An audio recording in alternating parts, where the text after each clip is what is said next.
ప్రార్థన చేసుకుందాం. అందరు లేచి నిలబడండి, చాలాసేపు అయింది కదా.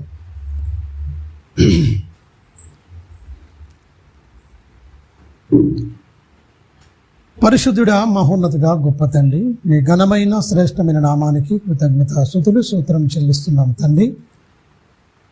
మీ వాక్యముతో మా బ్రతుకులను సరిచూసుకుంటుండగా తండ్రి, వాక్యం అనే అద్దములో మా అంతరంగాన్ని తరచి చూస్తే తండ్రి నాయన అంతా తండ్రి నీకు వ్యతిరేకంగానే ఉంది తండ్రి. ప్రతి మనిషి హృదయాన్ని ఆక్రమించి మాలిన్యాన్ని అంటించి నీ చెంతకు చేరకుండా అపవాది పండిన పన్నాగంలో తండ్రి సర్వమానవులు తండ్రి నాయన వారి చేతిలో బందీ అయిపోయారు. ఆయన సాతాను తంత్రమును ఎరిగిన వారమై ఉండి తండ్రి వారి కబంధాస్తాల నుంచి బయటకు వచ్చి తండ్రి మరి కబంధాస్తులు చిక్కబడిన వారందరినీ విడిపించుటకు ఆ బాధ్యతలు మా మీద పెట్టావు కనుక తండ్రి వాని బారిలో మేము పడకుండా నిరంతరము తండ్రి ఈ వాక్యాన్ని సాధన చేస్తూ భక్తిని అలవర్చుకొని తండ్రి ఉన్నతంగా నాయన మా వ్యక్తిత్వాన్ని మీరు చెప్పిన మాటల ప్రకారంగా తండ్రి కట్టుకుంటూ అనేకులకు తండ్రి నాయన క్రియల్లో తండ్రి నీ కుమారుడైన క్రీస్తు ప్రేమను చూపిస్తూ తండ్రి నీ వైపు నడిపించడానికి మమ్ములను ఒక బలమైన సాధనాలుగా పనిముట్లుగా పాత్రలుగా మమ్మల్ని వాడుకోండి. ప్రతి బలహీనతను తండ్రి జయించడానికి నీ ఆత్మ మనోబలాన్ని ప్రసాదించండి. శరీరాన్ని ఆశ్రయించాము, క్రీస్తు రక్తాన్ని తీసుకున్న మేము తండ్రి ప్రతి బలహీనతలో మేము పడిపోకుండా నీ వాక్యముతో మమ్మల్ని కాపాడమని నీ కృపా వాక్యమునకు మమ్మల్ని అప్పగించుకుంటూ క్రీస్తునామాని ప్రార్థన అడుగుతున్నాం తండ్రి, ఆమె. అందరికీ ప్రభు నామన వందనాలు, శుభాలు. కూడి వచ్చిన మీ అందరికీ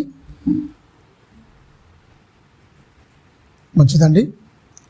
ఈరోజు చక్కని విషయాలు మనం నేర్చుకుందాం. రక్షింపబడిన మనకు శిక్షణ అనేది చాలా అవసరం. రక్షింపబడిన మనకు దైవ జ్ఞానంలో శిక్షణ పొందకపోవడమే మనుషులందరూ అవిశ్వాసులుగా మారడం, దేవునికి వ్యతిరేకంగా బ్రతకడం అనేది సర్వమానవాళు అంటే దేవుని నమ్మిన బిడ్డలు అనేకులు మరి చేస్తున్న పొరపాటు. ఎందుకంటే మనం యూట్యూబ్లో ఇది మాట్లాడిన తర్వాత యూట్యూబ్లో మనం అప్లోడ్ చేస్తాం కనుక మన ఛానల్ కూడా చాలామంది చూస్తున్నారు కనుక ఖచ్చితంగా అందరికీ మేలుకొలుపుగా ఉండాలని మరి సబ్జెక్ట్ ఎంచుకోవడం జరిగింది. రక్షణలో రక్షింపబడిన మనకు దేవుడిచ్చే శిక్షణను తునీకరిస్తున్నామా, పాటిస్తున్నామా అసలు అన్న దాని మీద మనం ఆలోచిద్దాం. హెబ్రీలకు రాసిన పత్రిక 2వ అధ్యాయము 1వ వచనం చూడండి. హెబ్రీ, ఎందుకంటే మనుషులు చాలా ఈజీగా తీసుకుంటారండి. ఎప్పుడు ఉంటామో ఎప్పుడు పోతామో మనకే తెలియని జీవితాలకు ఎందుకండి మనకు చెప్పండి. చెప్తున్నాడు, హెబ్రీ పత్రిక రాస్తున్నాడు. ఇశ్రాయేలు అప్పటిదాకా బాగానే ఉన్న తర్వాత మళ్ళీ లోకం వైపు వీళ్ళు తిరుగుతున్న వారికి హెచ్చరికగా అపోస్తుడైన పౌలు గారు అంత్యకాలం అప్పటికే అంత్య దినాలు స్టార్ట్ అయిపోయినాయి. అంత్య దినాలు అప్పటికే స్టార్ట్ అయినాయి. ఈ పత్రిక రాసేటప్పటికే అంత్య దినాలు స్టార్ట్ అయినాయి. ఈ పత్రిక కాదు, యేసుక్రీస్తు పుట్టుకనే అంత్య దినాల్లో పుట్టాడు. యేసుక్రీస్తు పుట్టుక అంటే చివరి దినాల్లో ఆయన వచ్చిండు. ఈ వచ్చే తర్వాత కొంతకాలం మంచిగానే ఉన్నారు, తర్వాత మళ్ళీ లోకం వైపు తిరుగుతున్న వారికి ఒక హెచ్చరికగా ఎవరు మాట్లాడుతారు? అపోస్తుడైన పౌలు గారు చెప్తున్నాడు. 2వ అధ్యాయం 1వ వచనం చూడండి. హెబ్రీలకు రాసిన పత్రిక, అపోస్తుడైన పౌలు. హెబ్రీలు అంటే అబ్రహాం సంతానమే. చూడండి, కావున మనము వినిన సంగతులను విడిచిపెట్టి కొట్టుకొని పోకుండానట్లు వాటి యందు మరి విశేష జాగ్రత్త. ఎవరు పడుతురండి? ఎవరైనా పడుతురు ఆ విశేష జాగ్రత్త? విన్న సంగతులన్నీ పైపైనే వింటున్నాం, పైపైనే బతున్నాం తప్ప హృదయ అంతరంగాల్లోకి వెళ్తున్నాయా? అంత జాగ్రత్తగా మెలకువగా ఉంటే మనం అపరాధంలో పడం. ఎందుకు కొట్టుకొని పోతున్నాం? మనం శోధంలో ఎందుకు పడిపోతున్నాం చెప్పండి? ఇన్న వాక్యము మన హృదయ అంతరంగంలోకి వెళ్ళి పనిచేయట్లేదు. మీరు గమనించండి, శక్తిగల వాక్యమే, భూమి ఆకాశాలను కలిగించిన వాక్యం. ఈ అనంతమైన ఈ విశ్వంలో ఉన్న సర్వకోటి జీవరాశులను మొత్తం మాట ద్వారా కలిగించిండు. ఈ అనంతమైన విశ్వంలో ఎన్నో మొక్కలు వచ్చేసినాయి, సముద్రంలో ఎన్నో చేపలు అన్నీ మొరాయించినాయా? మాట ద్వారా కలుగజేసిన దేవుడు, సముద్రానికి ఇసుకను సరిహద్దుగా పెట్టిన దేవుడు మాట ద్వారా ఇలా అంటే కథం ఆగిపోయింది మొత్తం. మీరు గమనించండి.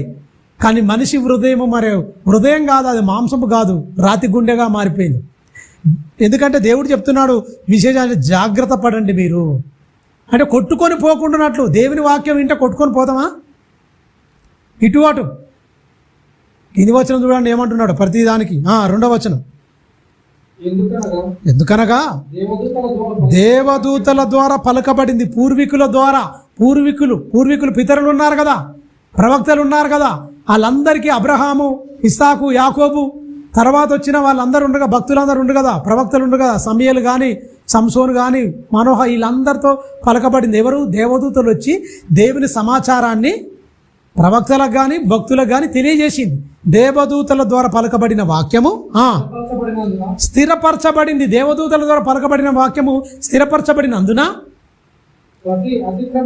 ప్రతి అతిక్రమమును అవిధేయతయు చూడండి, న్యాయమైన ప్రతిఫలము పొందియుండగా ఇంత గొప్ప రక్షణను అంటే ఏంటి? ఇంత అనుభవ జ్ఞానం వచ్చి ఇంత నేర్చుకున్నట నిర్లక్ష్యం అయిపోయిందట మనుషులకు. ఇంత గొప్ప రక్షణను మనం నిర్లక్ష్యం చేసిన ఎడల ఎలాగో మనం తప్పించుకుందుము అట్టి రక్షణ. ఈ గొప్ప రక్షణకు ఏం చేసిండు? ఎక్కడి నుంచి వచ్చిండు? భూమి మీద ఉన్న వాళ్ళందరినీ తునీకరించిరు. ఇందులో భూమి మీద ఉన్న వారందరూ తునీకరించిరు, పట్టించుకోలే. పరలోకం నుంచి వచ్చిందండి. మట్టి దేహాన్ని ధరించుకొని మహిమను విడిచి మట్టి దేహాన్ని ధరించి ఈ మట్టి లోకానికి వచ్చి 33.5 సంవత్సరాలు బతికిండండి. కష్టాలు, కన్నీళ్ళు, వేదనలు. పాట చూశారు కదా, ఒళ్ళు మొత్తం నాకు గగురు పుడుస్తుంది. మొత్తం ఎటో అయిపోతుంది ఆ పాట చూస్తుంటే. అసలు ఆ చీల్చబడుతుంటే, ఆ కొట్టుతుంటే అసలు ఏంది చూసి మొద్దువారిపోయింది మనసులకు. ఆ చూసే వరకల్లా ఏంది కామన్ అయిపోయింది, మా ఈజీగా తీసుకుంటారు. అది చూస్తుంటే ఆయన్ని చూడబుద్ధి అసలు ఒళ్ళంతా ఇదైపోయి మొత్తం మనసంతా ఏదో అయిపోతుంటుంది, మొత్తం చీల్చబడుతుంది. అది గ్రాఫిక్స్లో అదంతా తీసిరు వాళ్ళు. ప్యాషన్ ఆఫ్ ది క్రైస్ట్ అదంతా ఒక రియాలిటీగా ఆయన దగ్గరికి వెళ్ళిపోయి ఎలా తీయబడింది, ఎలా చింపబడింది యేసుక్రీస్తు దేహం అని బాగా ఆలోచించి ఆ డైరెక్టర్ గారు చక్కగా దీన్ని మొత్తం చిత్రీకరించింది. ఆ చిత్రీకరించింది అది ఊహా చిత్రమే. అది చూస్తేనే ఇంత ఉందంటే రియాలిటీ ఇంకెంత ఉంటుందో దీనికి 100 రెట్లు ఎక్కువ ఉంటుంది, 100 లక్ష రెట్లు ఎక్కువ ఉంటుంది. ఇది మామూలుగా దీనికంటే ఇంకెక్కువ ఉంటుందండి రేట్లు. అంత వేదన పడ్డాడు, అంత బాధపడ్డాడు. అసలు మామూలు బాధ కాదు. ఎవరి కోసం? మనం చేసిన తప్పుల కోసం, మనం చేసిన పాపముల కోసం. పాపానికి బలి చెల్లించిండు. మళ్ళా బుద్ధిపూర్వకం పాపం చేస్తే ఇక బలి అనేది ఉండదు. తీక్షణమైన అగ్ని కోసమే ఎదురు చూసి అందులోనే పడిపోతాం. ఇంత రక్షణ పొంది, ఇంత బాగుండి, ఇంత ఇది చేసిన తర్వాత ఇందులో శిక్షణ పొందకుండా, ఇందులో భక్తి నేర్చుకోకుండా మళ్ళీ పాపంలో పడిపోతే ఉంటుందా బలి? బలి ఉంటుందా అండి? మళ్ళీ ఏముంటుంది? అగ్ని ఉంటుంది, ఇక బలి ఉండదు. భయంకరమైన పరిస్థితి ఉంటుంది. మీరు గమనించండి, ఇంత గొప్ప రక్షణ మీరు నిర్లక్ష్యం చేసి ఎలాగ మీరు తప్పించుకుంటారు? ఇది ప్రభు బోధించడం చేత ఆరంభమై, అంటే యేసుక్రీస్తు బోధించాడు. ఏమని బోధించాడండి? ఆయన నోరు తెరిచి ఫస్ట్ మాట ఏం చెప్పాడు? ఆయన ఏమని బోధించిండు? ప్రభు బోధించడం చేత ఆరంభమై అన్నాడు. ఏం బోధించిండు ఆయన? వచ్చింది కదా, ప్రభు బోధించడం చేత ఆరంభమై. ఆయన ఏం బోధించిండు? మళ్ళీ ఇక్కడికి వద్దాము. 5వ అధ్యాయం మత్తయి సువార్త 1వ వచనం చూడండి. బాప్టిజం తీసుకున్న తర్వాత సమాజానికి నోరు తెరిచి కొండ మీద కూర్చొని ఆయన వెళ్ళి కొండ ఎక్కి కూర్చుండి ఆ శిష్యులందరూ జనసమూహం అంతా వచ్చిరా కొండ ఎక్కి కూర్చుండగా ఆయన శిష్యులు ఆయన యొద్దకు వచ్చిరి. అప్పుడు ఆయన అంటే యేసుక్రీస్తు అప్పుడు ఆయన నోరు తెరిచి ఇలాగా బోధింపసాగను. ప్రభు చేత ఆరంభింపబడి బోధ ఆరంభమైంది. ప్రభు చేత ఆయన ఏమని బోధించాడు? ఆత్మలో దీనత్వం లేదు, గర్వం ఉన్నది. తెలుసా ప్రతి మనిషికి? ఎవరెక్కిచ్చిరు? యథార్థవంతుడైన పుట్టించుడు, భక్తిపరం మంచిగానే పుట్టించుడు. మనుషులకు ఇది అంత లేదు. కల్లా కపటం లేని పిల్లలు చూడండి, బోసి నవ్వులతో మంచిగా ఉంటారు. చిన్నపిల్లలకి ఏమి ఉండదు. కల్లా ఇవి ఉంటుందా? ఏమన్నా పగ ప్రతీకారం ఇది ఉంటుంది. అమ్మ ఒకటి 2 వీకినా కూడా తర్వాత వచ్చి మళ్ళీ అమ్మ చుట్టే తిరుగుతారు, మళ్ళీ అమ్మ దగ్గరనే ఉంటారు. పగ పెట్టుకుంటారు. పెరిగి పెద్ద అయిన తర్వాత ఈ అసూయ, పగ, మత్సరం అనేది ఎవరు నింపుతుడు? దుస్తుని నింపుతుండే. పుట్టినప్పుడు ఇలా లేవే. కొట్టినా తిట్టినా అమ్మ చుట్టూ ఆయన చుట్టే తిరిగినావు. పగలేదు, ప్రతీకారం లేదు, ఎప్పుడు వాళ్ళ చుట్టే తిరిగినావు. ఎదిగినాక తల్లిదండ్రులు శత్రువులు ఎందుకు అయిపోతారు? ఆడు శత్రువాడు ఉన్నాడు, దుష్టుడు, వాడు నీలోకి వచ్చిండు. అది నువ్వు గమనించకపోతే ఎట్లా? నిన్ను భ్రష్టులుగా మార్చేస్తుడు మొత్తం. ప్రభు బోధించుడి చేత ఆరంభమై ఏమని బోధించిండు? ఆత్మ విషయమైన దీనులైన వారు ధన్యులు. ఆత్మలో గర్వం ఉంటే, ఆత్మలో మొత్తం నీకు పాప భూయిష్టమైన తలంపులు ఉంటే ఏమైపోతావు? నువ్వు నాశనానికి వెళ్ళిపోతావు, నువ్వు నరకానికి వెళ్ళిపోతావు, మిమ్మల్ని తప్పించడానికే నేను వచ్చాను. నోరు తెరిచి ఇలాగా బోధింప. మొట్టమొదలే ప్రాథమికమైన చెప్తుడు, ఆత్మలో దీనత్వం, ఆత్మ విషయమైన దీనులైన వారు ధన్యులు. ఎక్కడుంది దీనత్వం? ఉందా అండి? ఆత్మలో దీనత్వం అంటే మొత్తం నిన్ను నువ్వు దేవునికి అప్పగించుకోవడం, క్రీస్తును చూపించడం, నిన్ను నువ్వు వదులుకోవడం. నేను అని మనం గర్వంతో ఊగిపోయి, నేను అని మనం రెచ్చిపోయినాం అనుకోండి, ఏమైపోతాం? మనం క్రీస్తు సంబంధులం కాదు, దుష్టుని సంబంధులం, అపవాది సంబంధులం. తెలుసా? అపవాది సంబంధులం, దుష్టుని సంబంధమే. ఆత్మ విషయమైన దీనులైన వారు ధన్యులు. నోరు తెరిచి ఇలాగా బోధింపసాగను. ఏం మాట వచ్చింది? ఫస్ట్ పట్టే ఆయన నోటుకుంట ఆనిముత్యాల లాంటి మాట ఏమొచ్చింది? యేసుక్రీస్తు నోట నుంచి వెళ్ళి ఆత్మలో దీనత్వం ఉండాలి అన్నాడు. అప్పటి వరకు దీనత్వం లేదా? ఉందా లేదా? ఒక్కరికి లేదు. దౌర్భాగ్యులకు, శాస్త్రులకు, పరిచయులకు, ధర్మశాస్త్ర ఉపదేశకులమని చెప్పుకునేవారు, కానీ కేవలం వాక్యం చెప్పిరు తప్ప వాళ్ళలో దీనత్వం లేదు. భ్రష్టత్వం ఉంది, వ్యాపారం చేసుకునేటట్టుగా ఉంది, మార్చేటట్టుగా ఉంది, అందరూ డబ్బులు కొట్టేయడం, ఆస్తులు సంపాదించుకోవడం ఉంది తప్ప వీడు వాక్య ప్రకారంగా వీడు బతుకును మలుచుకోలే, మాదిరి చూపించలే, వీడు బతకలే. అనేకులు భ్రష్టులుగా చేసిరు. ఎవరు? మొదటి శతాబ్దంలో ఉన్నవాళ్ళే శాస్త్రులు, పరిచయాలు అనుకునేవాళ్ళు. వాళ్ళు చచ్చిపోయారు. వాళ్ళ అవశేషాలు మళ్ళా మనుషుల్లో అట్నే ఉన్నాయి. యేసుక్రీస్తు ప్రాణం పెట్టి కొన్నా సరే కానీ శాస్త్రులు, పరిచయులు, సద్దుకేయులు అనే దౌర్భాగ్యులు ఇంకా మనలో జీవిస్తున్నారంటే ఏంది పరిస్థితి? నేను అనే తత్వము, గర్వము మనుషులకు మీరు గమనించండి. ఎక్కడనండి క్రీస్తు ప్రేమను చూపిస్తుంది మనుషులు? ఎక్కడనండి పాపాన్ని వదులుకున్నది? ఎక్కడండి క్రీస్తు చెప్పిన మాటలకు మతం లోబడి బతుకుతున్నది? పేరుకు మాత్రమే మేము క్రైస్తవులము, పేరుకు మాత్రం నమ్ముకున్నాం అని చెప్తున్నారు. ఇయ్యబడిన చిన్న జీవితం 60-70 సంవత్సరాల్లో ఏం సాధిస్తాం మనం ఈ లోకంలో? మీరు గమనించండి.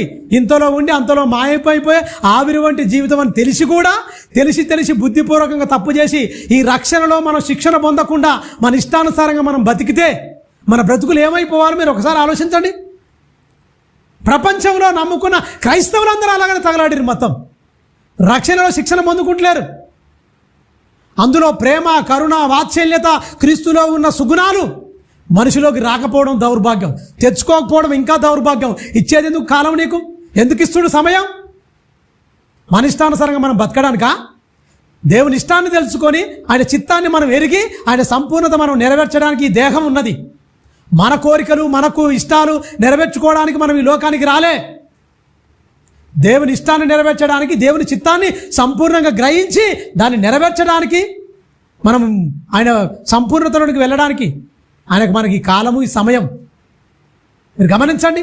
ఈ రక్షణను మొత్తం నిర్లక్ష్యం చేస్తే ఏమైపోతాం? ఎలాగ మీరు తప్పించుకుంటారు అని చెప్తుండు. ఆయన నోరు తెరిచి ఇలాగా బోధించసాగిన. ఆత్మ విషయమైన దీనులైన వారు ధన్యులు, పరలోక రాజ్యం అలాంటి వారిదే. దీనత్వం ఉంది అంటే మనుషుల్లో దీనత్వం లేదు.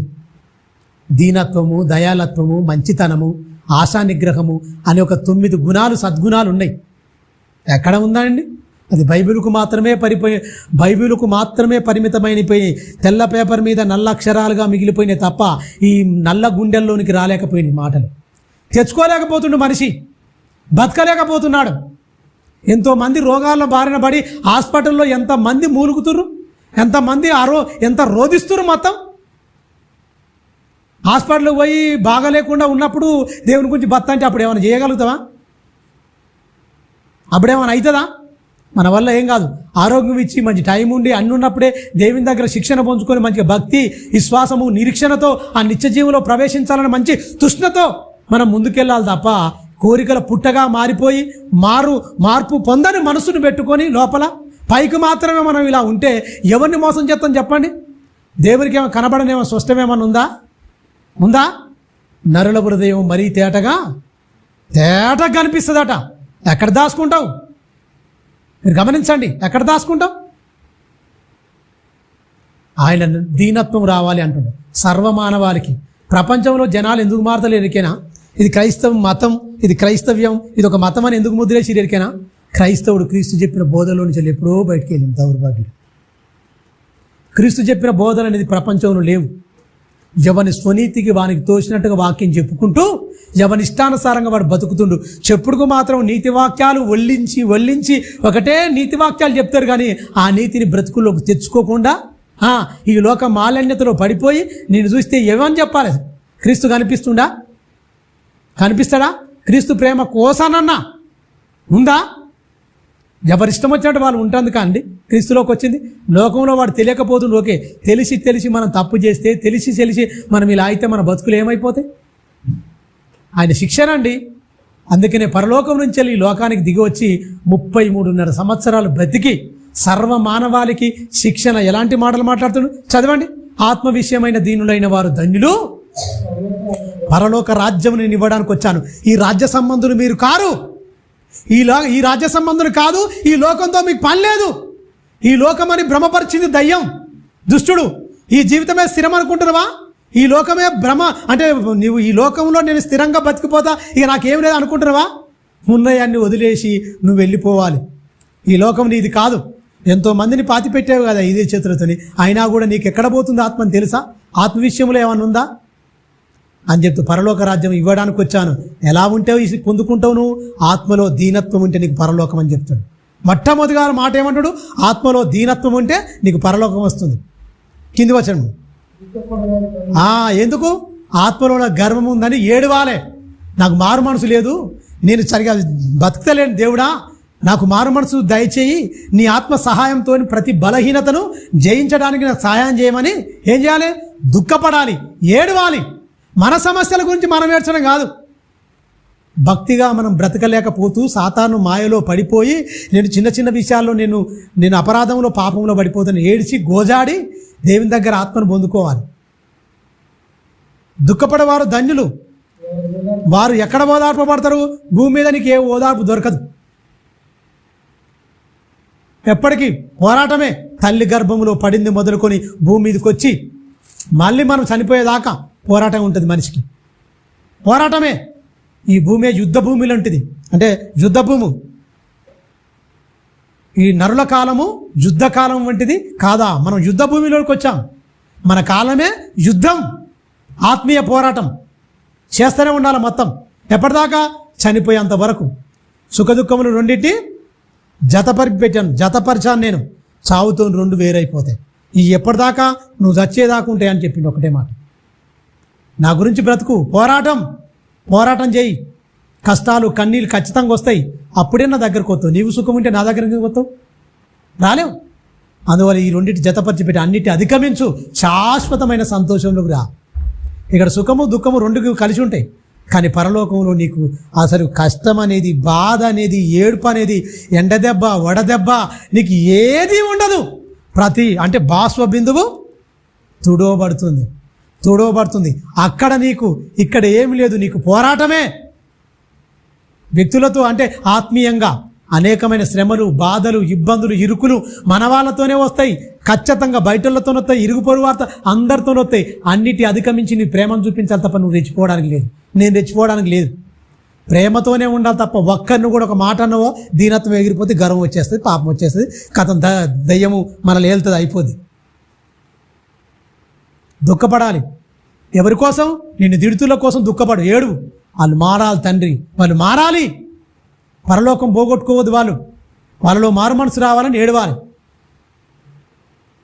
తెలుసా ఎందుకు దుఃఖం వస్తుంది? మనలో ఎవరైనా తిట్టిననుకో, మనం తిట్టి వాళ్ళని తిట్టినామనుకో, మనకు దుఃఖం రాదు, కోపం వచ్చేస్తుంది, రగిలిపోతాం. అదే వారి గురించి మోకాలు లేచి ప్రార్థన చేస్తే దుఃఖం, అప్పుడు దుఃఖపడాలి. నాయన వాళ్ళు మారాలి. ఇంకో సయ్యం ఎట్లా చేస్తుంది చూడు. మొత్తం లోకం గురించి, మారని లోకం గురించి ఏడుపు ఉందా? ఎంతోమంది మన కళ్ళ ముంగడి నశించిపోతారు. ఆత్మల భారం కలిగి నిత్యము తండ్రి దగ్గర మొరపెట్టుకొని ఏడవాలి తప్ప ఈ దానికే సరిపోతలేదు. ఇంకా మన లోక సమస్యలు ఎందుకు వస్తాయి? కింది వచనం 9 ధన్యతలు చెప్తాడండి యేసుక్రీస్తు. నోరు తెరిచి ఇలాగ బోధింపసాగను, ఈ ఉన్నోడే పరలోకం వెళ్తాడు. ఈ చాలు.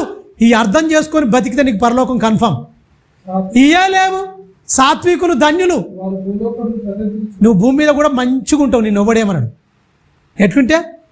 ఎట్లుంటే నోరు తెరిచి ఇలాగ బోధింపసాగను. సర్వ మానవాళికి ఆయన నోరు తెరిచి చెప్తున్న మాటలు మీరు గమనించాలి. ఇది బైబిల్కు మాత్రమే పరిమితం అయిపోయింది. బైబిల్కు మాత్రమే పిల్లలకు కంటత వాక్యాలు వచ్చినాయి. మన బతుకుల్లో మాత్రం ఎప్పుడు తెచ్చుకోలేదు.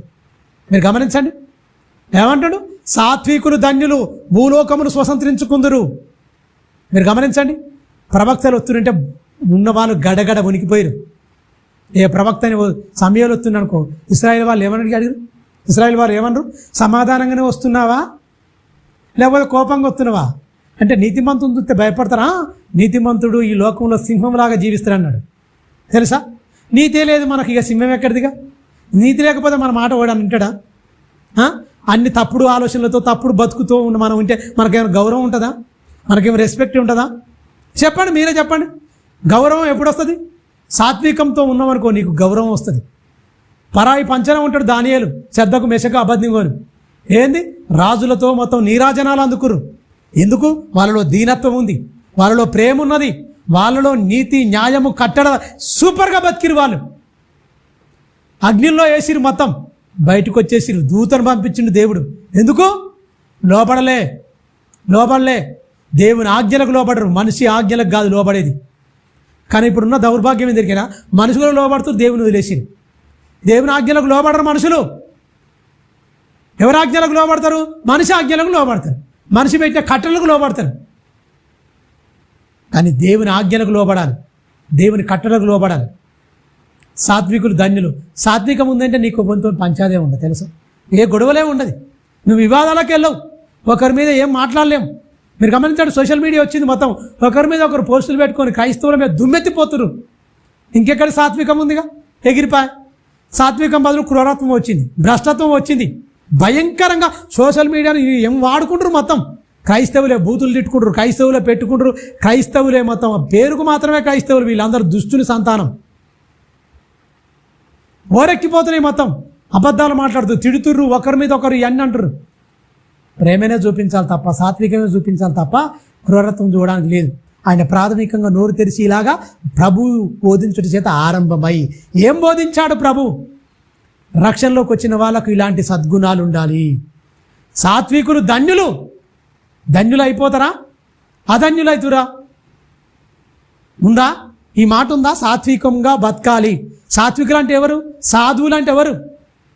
ఏ కోరికలు లేనోడు, పగా ప్రతికారాలు లేనోడు, దేని మీద బట్టా పొట్ట మీద కూడా ఉండదు. అసలు సాధువులు సన్నాసులు అనే వాళ్ళు ఎక్కడ ఉంటారు? కదా హిమాలయ పర్వతాలకు వెళ్ళిపోయి కట్టిగా ఎముకలు కొరికే చలిలో ఒంటికాల మీదనే చేస్తారు. అలాంటి ఏమన్నా దేవుడు చెప్పిండా?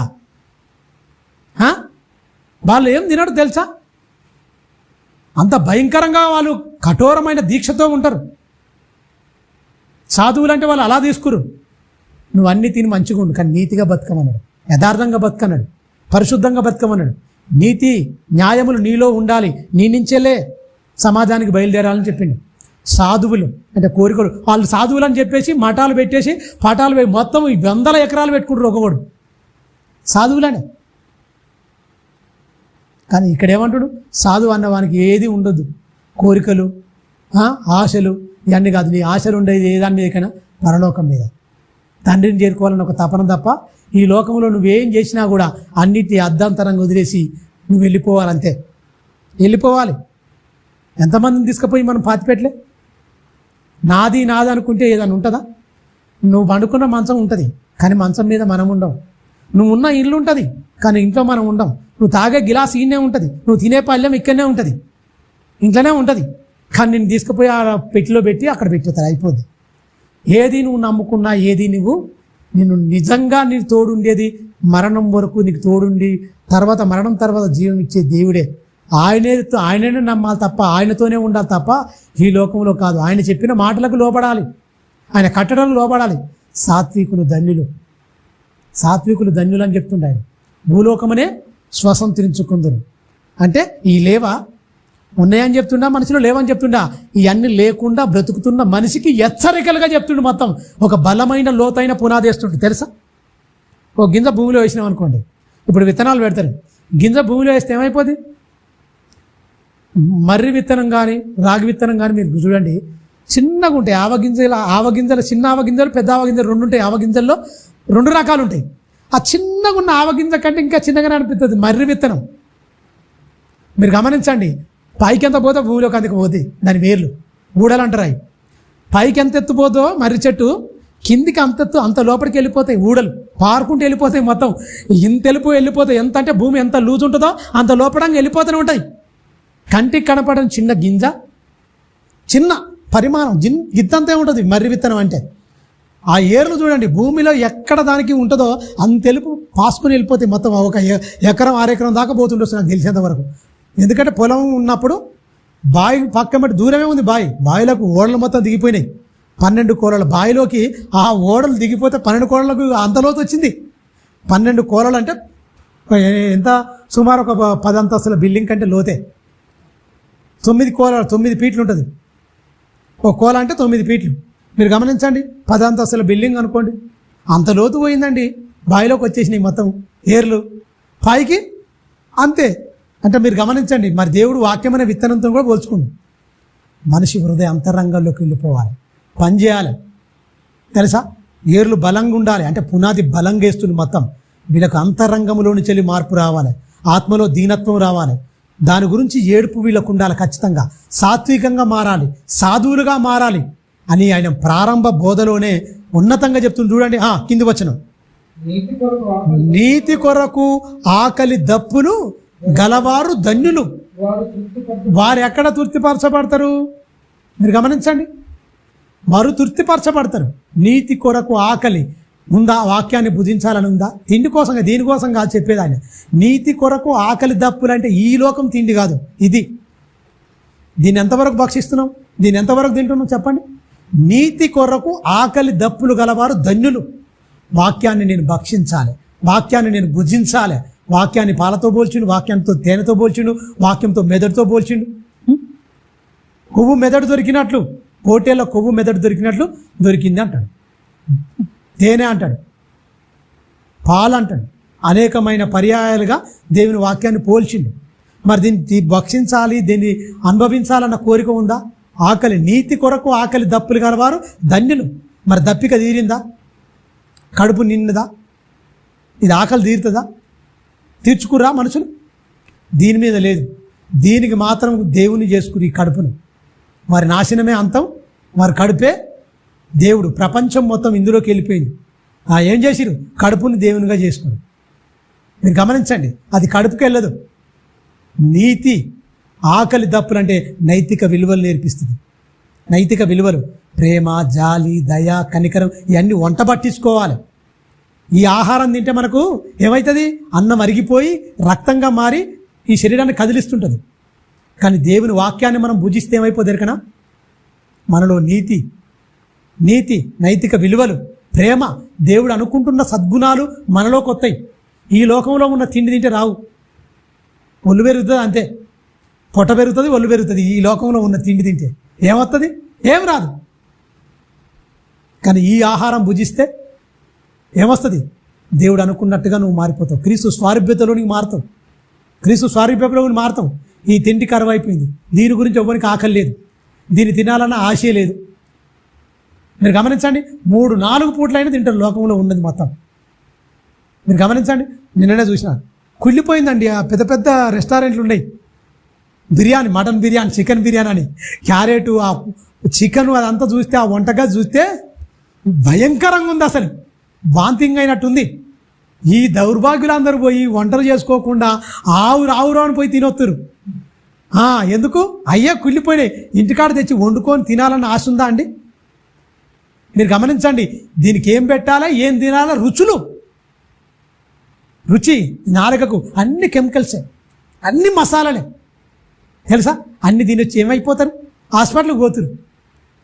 ఈ లోకంలో ఉన్న తిండి కూడా బాగా తిని, టేస్ట్ కోసం తిని హాస్పిటల్ పాలవుతున్న వాళ్ళు ఎంతోమంది ఉన్నారు. మీరు గమనించండి, దీంతో నువ్వు హాస్పిటల్కి వెళ్ళకుండా చేస్తుంది. అంటే ఏంటి? నీకు ఆనందాన్ని ఇస్తుంది, సంతోషాన్ని ఇస్తుంది. ధర్మశాస్త్రము దీన్ని భుజిస్తే సంతోషము, ఆనందము, సర్వము ఇంట్లోనే ఉంది. మీరు గమనించండి, సర్వం ఇంట్లోనే ఉంది. దీన్ని పక్కకు పెట్టుకురు మొత్తం. అందుకనే ఈ లోకజ్ఞానం ఏంటి? మానసిక రోగులుగా మార్చేస్తుంది. ఎదుగుదల ఉండదు, తొక్కేయాలని ఆలోచన వస్తుంది, అసూయ పుట్టిస్తుంది, మత్సరం, ఎముకల కుళ్ళు, అవన్నీ రాకుండా చేసుకుంటే నీకు మంచిగా శుభ్రంగా ఉంటాం మనం. ఏదాన్ని భుజిస్తే? దీన్ని భుజిస్తే నువ్వు సెట్ అయిపోతావు మొత్తం. నీతి కొరకు ఆకలి దప్పులు గలవారు ధన్యులు. ధన్యులు వాళ్ళు తృప్తిపరచబడతారు ఖచ్చితంగా. మనిషికి తృప్తి అనేది ఉండదండి. దౌర్భాగ్యం ఏంటంటే మనిషికి ఏం చేసినా తృప్తి ఉండదు. ఎన్ని చేసినా ఈ లోకంలో తృప్తి ఉంటుందా? ఒంటికి ఇంటికి ఎంత పెట్టినా ఇది వద్దు అన్నదట. ఎప్పుడు వెళ్తే మొన్ననే అక్కోలు చేసిరు, బండలు వేపించారు, అన్ని చేసిరు. ఏదో చేస్తే బాగుండు, ఇంకేదో వెళ్తిగా అనిపిస్తూనే ఉంటుంది. అందుకని నువ్వు ఇంటికి ఏం చేసినా కూడా ఇంకేదో పెట్టాలి, ఇంకేదో చేయాలనిపిస్తుంది తప్ప చాలు అనది.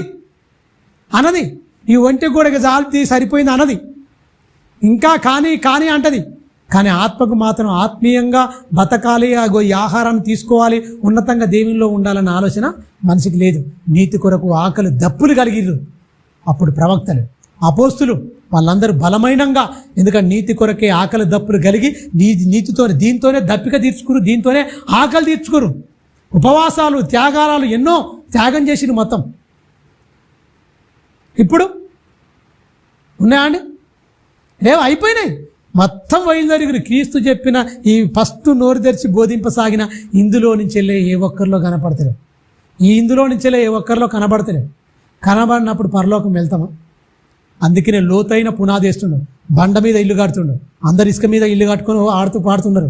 అరే ఇసుక మీద ఇల్లు కట్టుకునే ఉండదని ఆత్మీయంగా బలమైన లోతైన ఒక పునాది వేయాలని బండ మీద కడుతుండు ఆయన మానవ జీవితాలను. కింది వచ్చిన చూడు తమ్ముడు,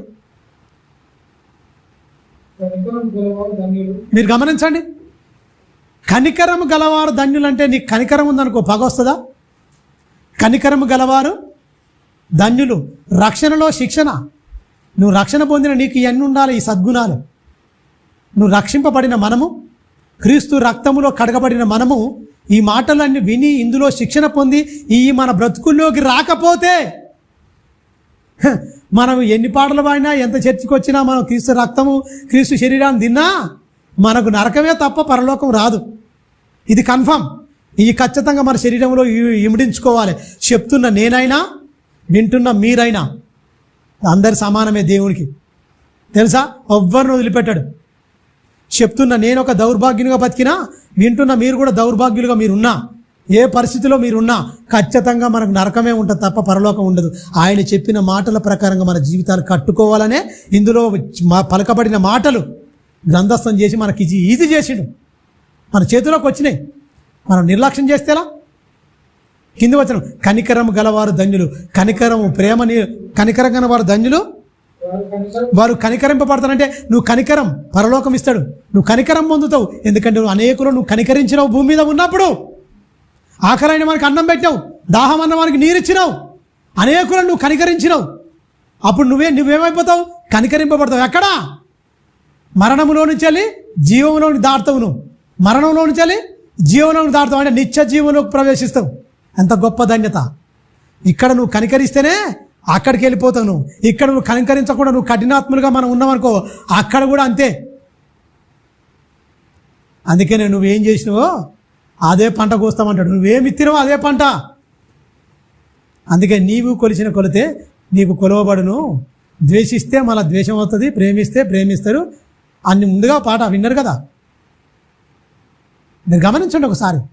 అందుకనే కనికరము గలవారు మీరు ధన్యులు. కింది వచ్చిన తమ్ముడు, అబ్బా ఈ అన్నీ ఉన్నాయనుకో, శుద్ధి ఏమవుతుంది? హృదయం మంచిగా పాలలాగా నిర్మలంగా చక్కగా ఉంటుంది. అందుకనే నిర్మలమైన మనస్సాక్షి గలవారై, నిర్మలమైన మనస్సాక్షి, ఎలాంటి కల్మషం లేని హృదయంతో ఉండాలంటాడు. హృదయ శుద్ధి గలవారు ధన్యులు. పైనుంచి చెప్పుకొచ్చిన అన్నీ ఉంటేనే హృదయం అనేది శుద్ధీకరింపబడుతుంది అంటుండే యేసుక్రీస్తు. మీ హృదయం లేదు, శుద్ధిక లేదు, మచ్చరంతోనూ కుళ్ళుతోనూ ఈ లోకములో ఉన్న వాటితో నింపబడింది. అందుకనే మీరు దేవుని చూడలేకపోతున్నారు, మీ మనోనేత్రలు వెలిగింపబడలేకపోతున్నాయి. హృదయ శుద్ధి గలవారు ధన్యులు, వాళ్ళు దేవుని చూస్తారు. దేవుని చూస్తారు. దేవుని ఆదేశాలు ఎప్పుడు నీకు అర్థం కావాలి? చచ్చిపోక ముందుకే నువ్వు అర్థం చేసుకోవాలి. సచ్చాక నీకేమి ఉండదు. తెలివైనను ఉపాయమైనను నువ్వు పోయే పాతాల మందు ఉండవురా నాయన. నువ్వు వెళ్తున్న పాతాల మందు ఉంటుందా? భూమి మీదనే. ఈ జననం మరణం మధ్యన ఉన్నప్పుడే దేవుడిచ్చిన శిక్షణలో మనం శిక్షణ పొందాలి. ఆయన ఇస్తున్న దాన్ని శిక్షణగా మనం తీసుకోవాలి. దాన్ని తునీకరించొద్దు. మనకిష్టానుసారంగా మనం బతకడానికి కాదు క్రీస్తులోకి వచ్చింది, మరో లోకానికి వెళ్ళడానికి. ఈ లోకం నీది కాదు, ఈ లోకం నీది కాదు. కొద్ది రోజులు ఉండి దీన్ని కాల్ చేసి వెళ్ళిపోవాలి. నువ్వు తొడుక్కున్న ఈ తొడుగే, ఈ శరీరమే ఒకనొక దినాన పెట్టెలోకి వెళ్ళిపోతుంది, మట్టిలోకి వెళ్ళిపోతుంది. నిన్ను నడిపిస్తున్న ఆత్మ పరలోకం వెళ్ళాలి. దానికోసం చెప్తున్నాడు, హృదయ శుద్ధి గలవారు ధన్యులు. మీరు దేహములో ఉండి మీరు మోసపోకండి. నీ శరీరమే నీకు మోసగిస్తుందా? అన్నిటి మొత్తం అందరికీ వాళ్ళ అనుమానాలన్నీ, వాళ్ళ ఆలోచనలన్నీ, వాళ్ళు ఏదారితో నింపబడరో అందరినీ పటాపంచలు చేయడానికి యేసుక్రీస్తు నోరు తెరిచి ఇలాగా బోధింపసాగడం. ప్రపంచానికే సరికొత్త బోధ, ప్రపంచానికే మొత్తం. ఆనాడున్న శాస్త్రులు పరిచయులు మత్సరంతో నిండుకున్నది ఎందుకు? ఈ బోధ ఈయన బోధిస్తుంటే వేలాది మంది యేసుక్రీస్తుని వెంబడిస్తురు. ఆకలైన వానికి అన్నం పెడుతుండు, రోగైన వాడిని ముట్టుకున్నా స్వస్థతే, పట్టుకున్నా స్వస్థతే. ఈ దరిద్రులు స్వస్థతలు ఇచ్చిరా? 38 ఏళ్ళ నుంచి ఆ కోనేటి దగ్గర ఉండడు. హృదయ శుద్ధి గలవారై ఉంటే, దేవుడు వారితో ఉంటే ముట్టుకుంటే లేచే కాలం అప్పుడు. ఏ ఒక్కరిలో పవిత్రత లేదు, ఏ ఒక్కరిలో పరిశుద్ధత లేదు, ఏ ఒక్కరిలో హృదయ శుద్ధి లేదు. అందుకనే 38 ఏళ్ళ నుంచి వెళ్ళి ఎక్కడున్నాడు? సోలమోన్ కట్టే మండపం దగ్గర. ఎన్నేళ్ళు? 38 ఏళ్ళ దాకా అక్కడ పడే ఉన్నాడు. ఏదో దేవదూత వచ్చి కదిలిస్తే, నీళ్ళు కదిలిస్తే ఆ కోనేట్లో ఎవడు దిగుతాడో వాడికి స్వస్థత. మరి అప్పటి వరకు ముట్టుకుంటే స్వస్థత లేదా? ధర్మశాస్త్రాన్ని చదువుతూ తప్ప ధర్మానుకూలంగా బతికే ఒక్కలేడు. అందుకని ఏమైపోయింది? రోగులందరూ, కుష్ఠులందరూ ఉన్నారు. ఎవడు బాగు చేయలేకపోయాడు. అయ్యా నీకు ఇష్టమైతే నన్ను శుద్ధినిగా చేయవా అన్నాడు. నాకు ఇష్టమే, ఇగో మీలాంటి వారి కోసమే వచ్చిన నేను. నశించిపోతున్న దాన్ని వెతికి రక్షించుటకే వచ్చాను. కుదరని రోగాలతో బాధపడుతున్నారు, తీరని వేదనతో ఉన్నారు. మొత్తం టక్కున పట్టుకుని టక్కున శుద్ధి అయిపోయింది మొత్తం.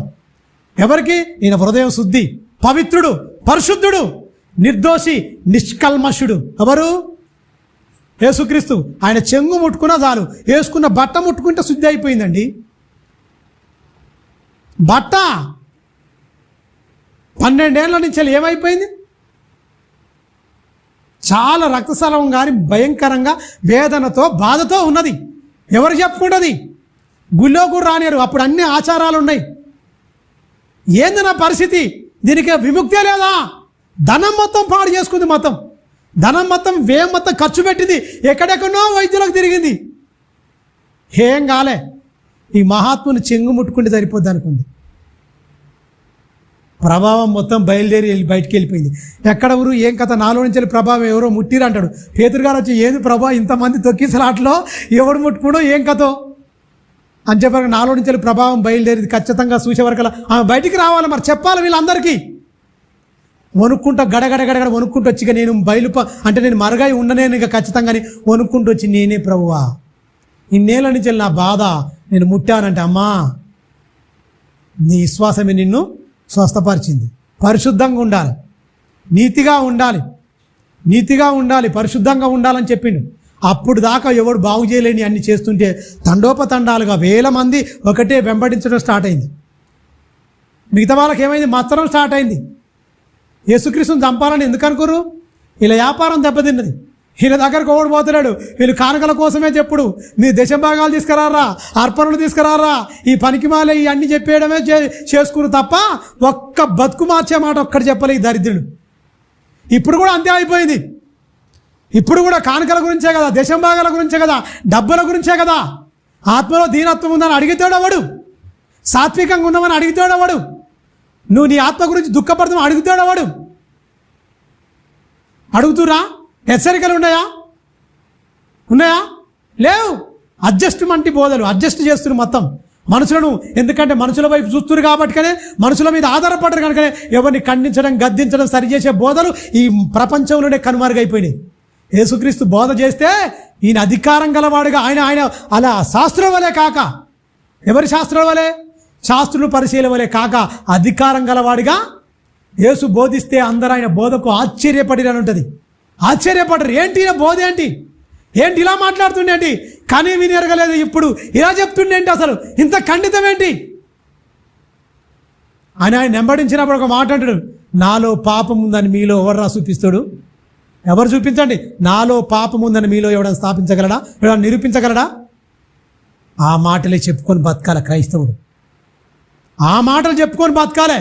అప్పుడు నీతిమంతుడిగా ఉంటాడు, అప్పుడు నీ మాట వింటారు, అప్పుడు ఎవడైనా సరే నీకు భయపడతాడు. నీతిమంతులకు మనమే నీతి బాహ్యమైన బతుకులు బతుకుతూ ఎవడు బతాడు, ఎవడు రెస్పెక్ట్ ఇస్తాడు మనకు? వాక్యానుసారంగా లేకపోతే, వాక్యానికి లోపడపోతే. నీతి సాత్వికులు ధన్యులు, వాళ్ళు భూలోకమును స్వతంత్రించుకుందరు. పుట్టినే చెప్పలే, నువ్వు నిజంగా బతుకు. సాత్వికుడే దానియేలు బబులోను మహాసామ్రాజ్యంలో తిరుగులేని పరిపాలకుడిగా నియమించింది మొత్తం. తెలుసా? తిరుగులేని పరిపాలకుడిగా దర్యాదేశ్ కాలంలో, నెబుకద్నెజర్ కాలంలో, బెల్షాజర్ కాలంలో తిరుగులేని రాజ్య పరిపాలనలో ఉన్నాడు. మొత్తం ముసలైపోయేదాకా అక్కడనే ఉన్నాడు పాపం. ఎందుకు?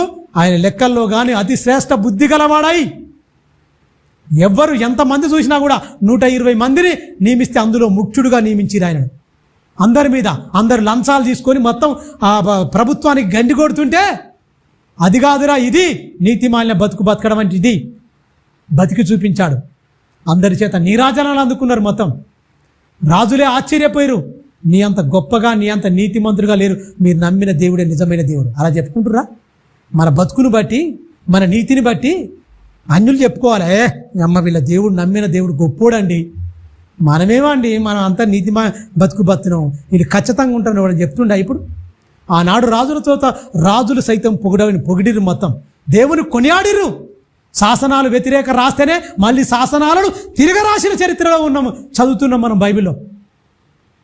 మరి మనకేంది మరి చరిత్ర తిరగరాసుడు కాదు, మనమే తీర్మానం అయిపోతున్నాం భూమి లోకంలో సాక్ష్యం కోల్పోయి.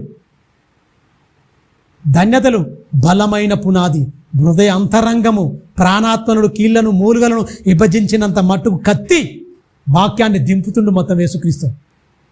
కఠినాత్మల గుండెల్లోకి గుణపాలుగా వెళ్ళిపోతున్నాయి దేవుని మాటలు. అయినా మనకొద్దు అనుకున్నోడు మారలేడు. మన మార్పు లేని పరలోకం వెళ్ళలేము. తెలుసా? కింది వచ్చిన తమ్ముడు, హృదయ శుద్ధి గలవారు ధన్యులు, వాళ్ళు దేవుని చూస్తారు. హృదయాన్ని శుద్ధీకరించుకుంటేనే నువ్వు పరలోకం వెళ్తావు. హృదయంలో ఏమాత్రం కల్మషం ఉంటే పరలోకం అనేది వెళ్ళమని ఆయన ప్రారంభ మాటల్లోనే నోరు తెరిచి కొండ మీద కూర్చొని కొండ మీది ప్రసంగం ప్రపంచానికే మేలుకొలుపు, సర్వ మానవాళికి మేలుకొలుపు. ఎన్ని వచనాలు చెప్పిండు?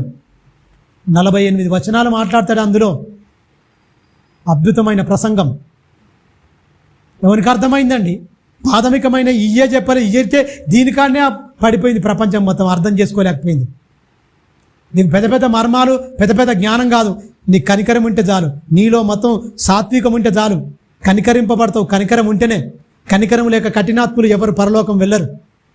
సాధువులుగా అంటే నువ్వు ఎవరినన్నా ఏం పట్టించుకోవు. సాధువులు అంటే పగ ప్రతీకారం ఉండదు. సాధువు అంటే తెలియకంటున్న చిరునవ్వుతూ వెళ్ళిపోవాలంతే. నన్ను ఎందుకన్నావా నువ్వు అక్కడనే ఆగినావంటే అయిపోయా, అపవాది నీ హృదయంలో దూరి నేను భ్రష్టునిగా మార్చేస్తుంది, కథం సంధించినట్టే. అందుకనే మనం సాతాను తంత్రమును ఎరగని వారము కాము అని చెప్పిండు. అంటే ఎరిగిన వారైతే ఏం చేస్తారు? హృదయాన్ని శుద్ధీకరించుకుంటాడు. ఎరగని వాడు హృదయాన్ని కల్మషంతో నింపుకుంటాడు. నింపే పని వాంది, దుస్తుంది కల్మషం. హృదయాన్ని శుద్ధి చేసే పని పరిశుద్ధాత్మది. మరి ఎవరికి ఇస్తున్నారు? మరే మనలో పరిశుద్ధాత్మ అనుకో, కల్మషం రాదు. ప్రేమ ఉంటుంది, జాలి ఉంటుంది, దయ ఉంటుంది, నెమ్మది ఉంటుంది, శాంతి ఉంటుంది, సమాధానం ఉంటుంది. ఉన్న దాంట్లో మంచిగా నెమ్మది ఉంటుంది. ఈ టెన్షన్ ఉండదు, ఇక టెన్షన్ ఉండదు. ఏదేమైపోదు, ఎక్కడేమో ఇవన్నీ ఉండవు. నెమ్మదిగా ఉంటాం. నా దేవుడు నాకు ఉండని, ఎందుకంటే ఈ లోకంలో ఉండవు. 2 రోజులున్నా ఈ లోకాన్ని వదిలిపెట్టిపోయేవాడు. అందుకనే మనకు భక్తి నేర్పిస్తుండు, శిక్షణనిస్తుండు, రక్షణనిచ్చాడు, రక్షణలో శిక్షణ కూడా ఇస్తుండు. ఈ శిక్షణ మనకు ఎంతవరకు అర్థమైపోతుంది? నేర్చుకుంటున్నామా? ఈ దిక్కుమాల పాఠాలు నేర్చుకొని ఎగ్జామ్ రాస్తాం మనం. లోకం ఇప్పుడు స్టార్ట్ అయిపోద్ది. 10th రిజల్ట్ గురించి కానీ పిల్లలకు వచ్చింది, అందరు చూసి పాస్ అయిన వారు కొంతమంది, ఫెయిల్ అయిన వారు కొంతమంది, తక్కువ మార్కులు వచ్చిన కొంతమంది ఉన్నారు. మరి దేవుడు పెట్టిన పరీక్షలో మనకి ఇవన్నీ పరీక్షలే. దీనత్వం ఉందా ఆత్మలో? సాత్వికం ఉందా? ఈయనకి దుఃఖం ఉందా? ఇవన్నీ పరీక్షలే. ఇవన్నీ లేకపోతే పరీక్ష రాస్తున్నావు సహోదరా. ఈ పరీక్షలో నిలబడితే నువ్వు గెలుస్తావా, ఫెయిల్ అవుతావా? ఇక్కడ ఫెయిల్ అయినా మరోసారి రాసుకోవచ్చు, అక్కడ ఫెయిల్ అయినామంటే ఏం లేదు, నరకానికి. తెలుసా? అక్కడ అక్కడనే, ఇక్కడ మళ్ళీ ఒకసారి ఎగ్జామ్ పెట్టినా కూడా మళ్ళీ రాసుకుంటానికి ఇక్కడ ఉంటుంది. ఒక సంవత్సరం అయినా ఒక సంవత్సరం ఉంటుంది. అక్కడికి సంవత్సరం పోయి సంవత్సరం మళ్ళోసారి అనేది ఏమి ఉండదు. ఇందులో రక్షణలో శిక్షణ అనేది నీకు అర్థం కావాలి. మళ్ళాసారి నేను ఉంటా బావా మంచిగా భర్త ప్రభు అంటే నీకేం ఉండదు. ధనవంతుని తెలుసు కదా, లబో దిబో అక్కడ పోయినాక మొత్తుకున్నాడే కేకలే, ఇక కేకలు బొబ్బలు. తండ్రి అబ్రహం అంటే అప్పుడు వస్తే ఏం లాభం? అప్పుడు మొత్తుకుంటే లబో దిబో మొత్తుకుంటే ఏం లేదు. నీకు రక్షణ అంటే నీకు అర్థం కాలే, దేవుని దగ్గర శిక్షణ పొందలే, దేవుని ఆజ్ఞలని గాలికి వదిలేసినావు, నువ్వు ఒక్కరి మీద సుఖపడ్డావు, తిన్నావు, తాగినావు, ఎవరిని కనికరించలే, నువ్వు మొత్తం ఏంటి లోబి అయిపోయినావు. నేను నా ఇంటివారు బతికితే చాలు, నేను నా ఇంటివారు సుఖపడితే చాలు అనుకున్నావు తప్ప మంచి వస్త్రాలు ధరించుకున్నావు, మంచి తిండి తిన్నావు, ఒక్కరు కూడా నువ్వు ఏం గింత కూడా కనికరించలే, గింత జాలి పల్లె, ఎవరికి సాత్వికంగా లేవు, అందరినీ నువ్వు ఇది చేసినావు. అందు గురించి నువ్వేంటి, నువ్వు నరకంలో ఏడుస్తున్నావు. అందుకనే సర్వస్వం కోల్పోయిండు, మంచిగా నీతిమంతుడు అయిపోయిండు, దీనత్వం చూపించిండు, సాత్వికం చూపించిండు, కనికరం చూపించిండు, హృదయాన్ని శుద్ధీకరించుకుండు, నా దగ్గరకు వచ్చి నీతిమంతుడు స్థలంలోకి వచ్చేసిండు. ఎవరు? లాజరు. పాత నిబంధనలో మోసే కాలం ఉన్న సంగతి చెప్పిండు యేసుక్రీస్తు వచ్చి. అది కథలుగా చెప్పుకుంటారు దౌర్భాగ్యులు, ఇలా కథలా? యథార్థమైన సంఘటన యేసుక్రీస్తు చెప్పింది. ప్రియమైన దేవుని పిల్లల, కింది వచ్చిన చూడతాముడు, హృదయాన్ని శుద్ధీకరించుకుంటే హృదయ శుద్ధి గల వారు ధన్యులు, వారు దేవుని చూస్తారు. మీరు గమనించండి, ప్రతి క్రైస్తవుల ఈ కుటుంబంలో సమాధాన పరిచేవారు ఉంటారు, ఉండాలి. ఎవరితోని ప్రపంచాన్నే సమాధానాన్ని పరిచిండు దేవునితో, తండ్రితో బంధం తెగిపోయింది. మనం సర్వమానవాళ్ళు దేవునితో బంధం తెగిపోయారు, అసమాధానంగా ఉండిపోయారు, సమాధానంగా లేరు, అసమాధానంగా ఉండిపోయారు. ఎవరు? దేవునికి మనుషులకు బంధమే లేదు. మధ్యవర్తిగా వచ్చి మనుషులందరినీ ఏం చేసిండు? సమాధానం చేసేసిండు, దేవునితో సమాధానపరిచిండు. ఎలా పరిచిండు? సమాధానం ఎలా పరిచిండు? చచ్చిపోయిండండి. యేసుక్రీస్తు చచ్చిపోయిండు. నిన్ను నన్ను తండ్రితో కనెక్ట్ చేయడానికి, బంధాన్ని పెనవేయడానికి యేసుక్రీస్తు చచ్చిపోయిండు. మనం చంపుతున్నామా? ఆయన చచ్చిపోయిండు సమాధానపరచడానికి. మనం ఏం చేస్తున్నాం? సమాధానపరుస్తున్నామా, చంపేస్తున్నామా?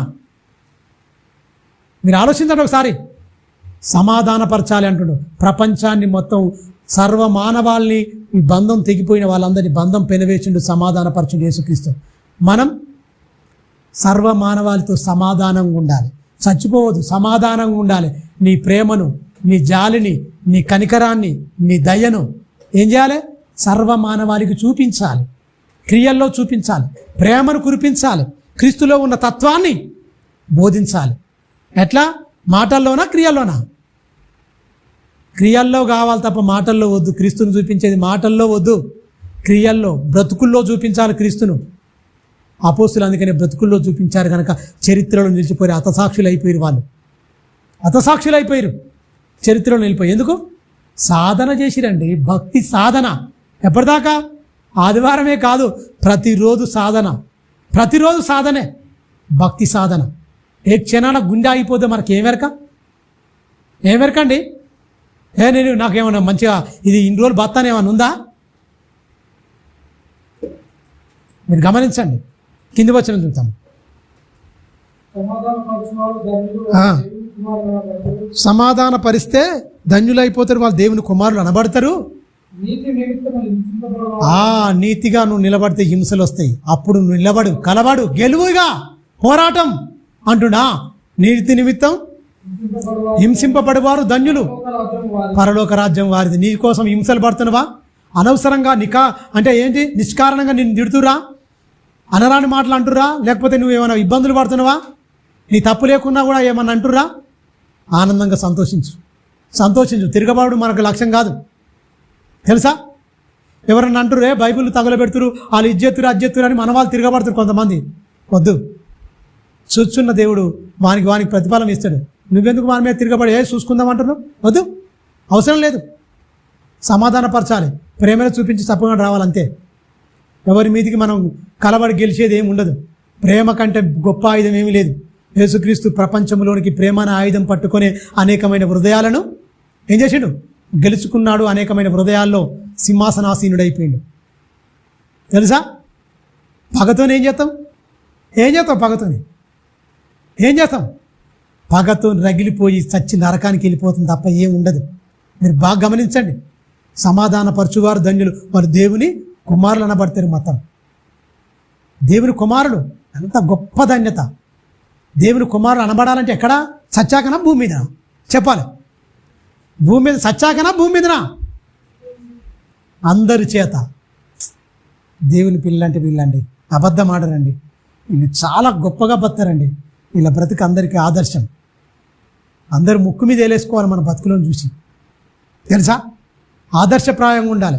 ప్రపంచానికి ఒక నైతిక విలువలు, బ్రతుకు విధానాన్ని, జీవన విధానాన్ని నేర్పేది, చూపించేది ఒకే ఒకడు క్రైస్తవుడే. అక్కడనే ఫెయిల్యూర్ అయిపోతే మన మానవ బతుకు సత్య ఎక్కడికి వెళ్ళిపోతాం? ఎక్కడికి వెళ్ళిపోతాం? నరకమే కదా ఖచ్చితంగా. ఈరోజు చెప్పి నరకం అన్నా కూడా భయం లేకుండా పోతుంది మనుషులకు. నరకమా? అంతేనా?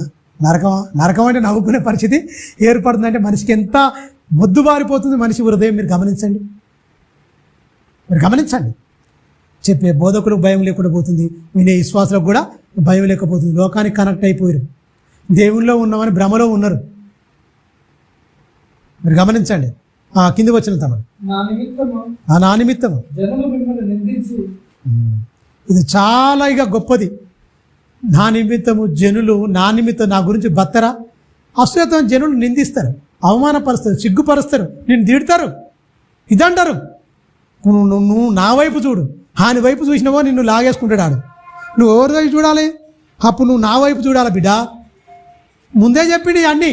నా దగ్గరకు వస్తే నీకేదో రాజబాట పూల వర్షం కురిపించి మంచిగా నిన్ను సన్మానించి సత్కారాలు, సన్మానాలు, నీకు గౌరవాలు, నేను గొప్పగా ఏమనను. నీతిగా బతికిన కొంతమంది నచ్చదు, తెలుసా? తాగుబోతోడే దోస్తుంటాడు. తాగనోడు అంటే వీడికి మత్సరం. అమ్మ వీడు తాగుతలేడు కదా, ఎట్లన్నా వీడిని ఇది చేయాలనిపిస్తుంటుంది. నీతిగా బతుకుతున్న వాళ్ళను అనవసరం కొంతమంది ఓర్వలే కొన్ని మాటలు అంటారు. అట్లంటే పర్వాలేదు, అట్లంటే నువ్వు ఓర్చుకోను. ఆయన నోటి నోరు కలిపొద్దు. ఆడు తిడుతుండా, మచ్చనంతో అంటుండా, నువ్వు గమనించి ఏం చేయాలి? నీ పరలోకం అనేది, నీ ఫలం అనేది పరలోకంలో అధికం కావాలి అంటే నువ్వు సంతోషించు, ఆనందించు. ఇది చెప్తుండండి. బలమైన పునాది. ఏమంటారు కింద? ఉప్పు. మీరు లోకానికి ఉప్పు అయి ఉన్నారా అంటుండు. మీరు ఈ లోకానికి ఉప్పు అయి ఉన్నారు. ఉప్పు ప్రపంచానికి ప్రతి ఒక్కరికి కావాలి. ఉప్పు లేని జీవితము, ఉప్పు లేకుంటే సపసపగా తినగలుగుతామా? ప్రపంచానికి క్రైస్తవుడు ఉప్పు అంటే ఎంత గొప్పదాంతోనూ పోల్చిండో మీరు గమనించండి. వెలుగుతో పోల్చాడు, ఉప్పుతో పోల్చాడు, కొండ మీద పట్టణంతో పోల్చాడు. ఇన్ని పోలికలు ఇన్ననే చెప్తాడు ఇదే అధ్యాయంలో. ఇన్ని చెప్పినా కూడా ఏ ఒక్కరికి అర్థం కాలే. ఈ ప్రాథమికమైన ఇక లోతుల్లో కాదు, ఈ అధ్యాయమే అర్థం కాలే. ఈ అధ్యాయంలో ఈ మాటలే అర్థం కాలే. ఈ ప్రాథమికమైన సూత్రాలే అర్థం కాలే. సీనియారిటీ 20 ఏళ్ళు, 30 ఏళ్ళు, 40 ఏళ్ళు దేవుని ఎందుకు? నీ జీవితాన్ని బట్టి దేవుడు ఎప్పుడైనా ఆనందపడిందా? దేవునితో నువ్వు కనెక్ట్ అయినట్టుగా నీ అనుభవం ఉందా? ఎందుకండి ఇన్నేళ్ళు? ఒక మనిషితో స్నేహం చేస్తే ఏంటి, మనిషి గుణాలు ఏంటో తెలిసిపోద్ది. అవునా? దేవునితో సావాసం చేసి చూడండి. ఆయన ప్రేమ, ఆయన కరుణ ఎంతగా సహిస్తుండు, భరిస్తున్నాడు. అందుకనే వెలలేని ప్రేమ అండి. ఆయన ప్రేమకు వెల కట్టలేము. మీరు గమనించండి. ఇంకా కృపనిస్తున్నాడు. ఎన్నోసార్లు తప్పిదాము చేస్తున్నాం, ఇంకా తప్పిపోతూనే ఉన్నాం, ఇంకా ఎన్నోసార్లు ఇదైపోతున్నాడు. కృపను చూపి ఇంకా ఆయన ఇస్తూనే ఉన్నాడు. కృప ఇవ్వడం ఆయన నైజం, దేవుని నైజం. కనికర పూర్ణుడు, కృపా వాత్సల్యం గలవాడు. ఆ కృపను కామాతురత్వమునకు వినియోగిస్తే దేవుడు ఉగ్రత చూడలేమండి. అందుకనే మనకు ఈ సమయాన్ని ఇస్తుండు. ప్రేమతో చెప్తుండే అన్ని మాటలు. ఇక్కడ ఉన్నప్పుడు దిద్దుకుంటూనే ఏమన్నా, కానీ ఇక్కడ ఉన్నాయన్ని ఇచ్చిన సమయాలను అన్నిటినీ, అవకాశాలను అన్నిటినీ వదులుకొని మనం ఉంటే మన బ్రతుకు అనేది ఎంత అంధకారమయమైపోద్దో తెలుసా? భయంకరమైపోద్ది. ప్రియమైన దేవుని పిల్లరా, చూడండి ఒకసారి ఎబ్రీ పత్రిక 10వ అధ్యాయం. ఎబ్రీ పత్రిక 10వ అధ్యాయం 26, 27 ఏం చెప్తుంది చూడండి. ఎబ్రీలకు రాసిన పత్రిక త్వరగా.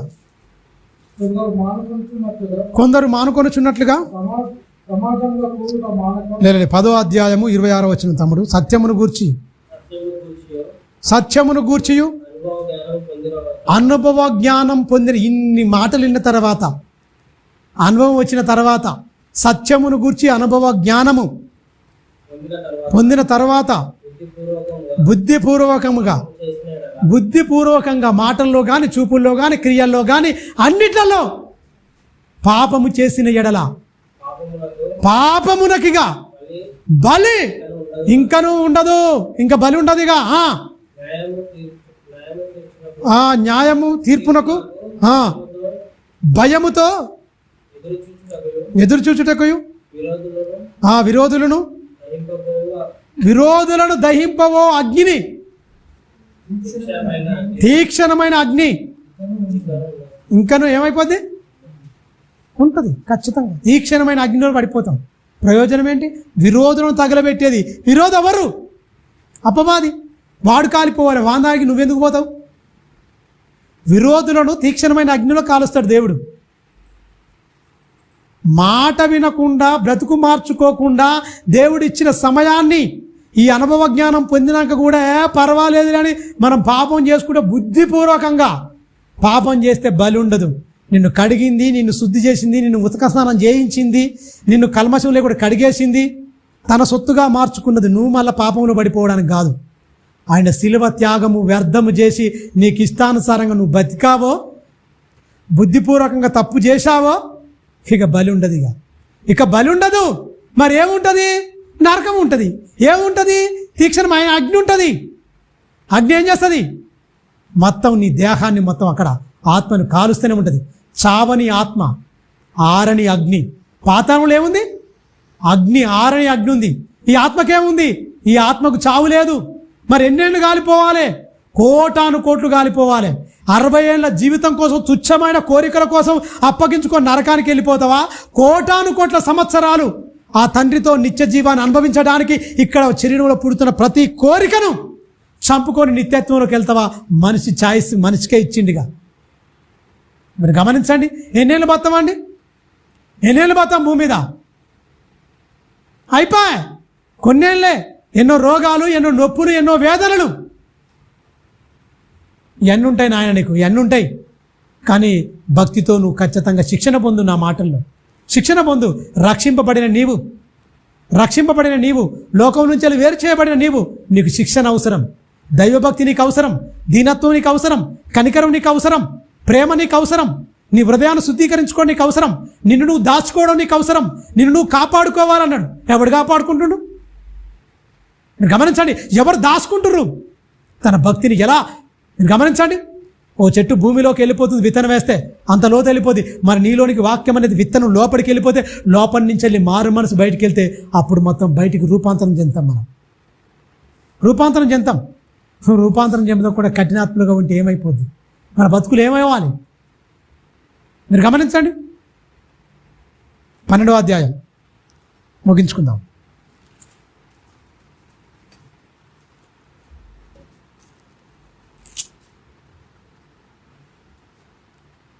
ముప్పై 12:34 చూడండి. 12వ అధ్యాయం ఎబ్రీ పత్రిక 12వ అధ్యాయం 24, క్షమించండి. కొత్త నిబంధనకు మధ్యవర్తి అయిన యేసునొద్దకు ఏబేలు కంటే మరీ శ్రేష్టమైన పలుకు ఏబేలు పలికిండు. ఏం చేసిండు? కయ్యను ఏం చేసిండు? ఏబేలు చంపేసిండు. ఏబేలు ఏం చేసిండు? రక్తం మొరపెట్టింది. మొరపెడితే ఏం చేసిండు? ఏం పెట్టిండండి? చంపలే. శిక్షణ పొందాలని, అక్కడ ఆయన శిక్షణ ఇవ్వాలని ఆయన చెప్పిండు. ఆడు శిక్షణ పొందలే, దౌర్భాగ్యుడు. ఇంకా భ్రష్టుడైపోయిండు. ముద్రేశాడు. సరే ఎమ్మటే చంపొద్దని. కానీ అతని కుటుంబము, ఆయనకు పిల్లలు పుడతారు. ఆనోక్ అనే కుమారుడు పుడతాడు. ఒక ఊరే కట్టిస్తాడు ఆనోక్ అనే ఒక పేరుతో. ఈ రాజకీయం ఇందంతా కయ్యేను సంతానము పుట్టినా కూడా దేవుని దగ్గర రాలేవాడు. ఈ రాజకీయాలు ఇవన్నీ ఇట్నే చేసుకుంటా ఇండ్లు కట్టుకోవడాలు, పట్టణాలు కట్టుకోవడాలు ఇవే ఉన్నాయి. ఎందుకంటే ఈ 4వ అధ్యాయంలో ఉంటుంది మన కుటుంబ చరిత్ర మొత్తం. ఆదికాండముల ఈడేమైపోయాడు? పెళ్లి చేసుకున్నాడు, పిల్లలు పుట్టిర్రు. ఆ పిల్లల పేరిట పట్టణాలు కట్టడం ఇంతే ఉంది తప్ప దేవుని దగ్గర రాలే. వీడు ఒప్పుకోలే. చేసిన పాపానికి పశ్చాత్తాపం వల్లే శిక్షణ పొందుకోలే, గుర్తేసిండు ఓకే మంచిగానే, కానీ మళ్ళీ ఒప్పుకున్నాడా? నేను భరించలేనంతది నా దోష శిక్ష, నేను భరించలేనదని అన్నాడు. పశ్చాత్తాపం పడి ఒప్పుకొని అయ్యా నేను చేసిందని ఇది తప్పే అనుకున్నాడా? శిక్షణ పొందుకున్నాడా? లేదు.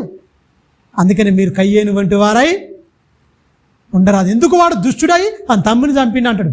యోహాను పత్రిక మొదటి పత్రికలు చెప్తాడు. వాడు దుష్టుడు, వాడు కయ్యేను. ఎందుకు చంపారు? ఆయన క్రియలు దుష్టుడి క్రియలు, తమ్ముని నీతి క్రియలు. ఆ నీతి క్రియలను చూసి వీడు ఓర్వలే, అందుకని చంపిండు. ఇక్కడ కొత్త నిబంధనలో కూడా చెప్పబడిందంటే మీరు గమనించండి. యూదా పత్రికలు కూడా మీరు చెప్పబడింది కయ్యేను గురించి.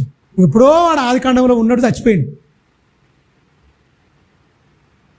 మనకిచ్చిన భక్తిలో శిక్షణ ఖచ్చితంగా, ఈ రక్షణలో మన శిక్షణ కంపల్సరీ అవసరం.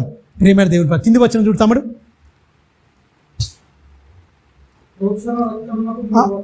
వచ్చి ఉన్నారు, బాగా గమనించాలి. మీకు మనందరికీ బుద్ధి చెప్పుచున్న వారిని నిరాకరింపకుండునట్లు చూచుకొనుడి. మీరు గమనించండి, ఒక నిమిషం మీరు గమనించండి. నేను వాక్యం చెప్తున్నా. నేను ఇది నా సొంత వాక్యమా? బైబిల్లో చెప్పబడిన మాటలు దేవుడు ఇలా బతకాలని చెప్తున్నా నేను. చెప్తుంటే మీరు ఏం చేస్తా ఉన్నారనుకో, బోధకుని తునీకరించే గీడేంద్ర నాకు చెప్పేది అనుకున్నాను అనుకోండి. గీడేంద్ర నాకు చెప్పేది అన్ని గీయే మాటలు చెప్తుండు, అవసరం లేదని మీరు నన్ను తునీకరించిన అనుకోండి, పర్వాలేదు. కానీ పరలోకం నుంచి వచ్చిన ఆయన కూడా ఈ దరిద్రుడు తునీకరిస్తున్నాడు. కింద అదే ఉంటుంది. మనిషిని నన్ను తునీకరించినా పర్వాలేదండి, వాన్నే తునీకరించకుండా చూసుకోండి అని చెప్తుడు. ఏది పైన నీకు బుద్ధి చెప్పి జ్ఞానంలో ఎదగాలని చెప్తున్న వాడినే తునీకరించొద్దు. మనిషి నా పక్షంగా ఉండి చెప్తున్న వాడినే మీరు తునీకరించొద్దు అని చెప్తుడు. ఇలా తునీకరించిన వాడు ఏమవుతాడు? ఎక్కడైనా పరలోకం నుంచి వచ్చిన ఆయన కూడా తునీకరిస్తాడు. వాడు విసర్జిస్తుండట. కింది వచ్చిన వాడు అదే ఉంటాడు. చూడండి, వారు భూమి మీద నుండి బుద్ధి చెప్పిన వారిని చూడండి, చెప్తున్న వారిని నిరాకరించినప్పుడు నాలాంటి వాడిని తప్పించుకొని పోయిన అమ్మ పరలోకం నుంచి వచ్చి శరీరధారి అయి ఈ లోకానికి వచ్చి చెప్పాడు ఒక ఆయనే, బుద్ధి చెప్పాడు. ఆ వాక్యమే కృపా సత్య సంపూర్ణుడై మన మధ్య శరీరంగా నివసించిండు. ఇప్పుడు వాక్య రూపకంగా మన ఉన్నాడు. ఈ వాక్యం అంతా ఎవరు? ఏసే. ఏమని చెప్తుండు? ఈ పౌలు మాటలా? పౌలు సొంత కవిత్వమా ఇదేమన్నా? ఎవరి అన్నీ పరలోకం నుంచి వచ్చిండు. ఆయన చెప్తుండు మొత్తం. పరిశుద్ధాత్మ పూర్ణుడై చెప్తున్నాడు. చెప్తుంటే ఏం చెప్తున్నారు? నిరాకరిస్తూ విసర్జిస్తున్నాడు. చూడండి, పరలోకము నుండి బుద్ధి చెప్పుచున్న వారిని విసర్జించు మనము తప్పించుకొని పోవుట. ఇక మరి నిశ్చయం తప్పించి అయిపోయింది. మరి నిశ్చయం కదా. అప్పుడు ఆయన చాలుతాము. ఇక తప్పించుకోలేము. మీరు గమనించండి, నిరాకరిస్తురా, పాటిస్తే పరలోకం, నిరాకరిస్తే నరకం. తెలుసా? పాటిస్తే పరలోకం, నిరాకరిస్తే నరకం. పైన వచనం చూడండి ఒకసారి. పాదములతో దొక్కుతారట వీళ్ళు. చూడండి, ఇదే వచనంలో ఉంటుంది. 10వ వచనం, 16వ వచనం ఉంచండి. ఒక నిమిషం. 10వ అధ్యాయం రండి. 10వ అధ్యాయం రండి. 10వ అధ్యాయంలో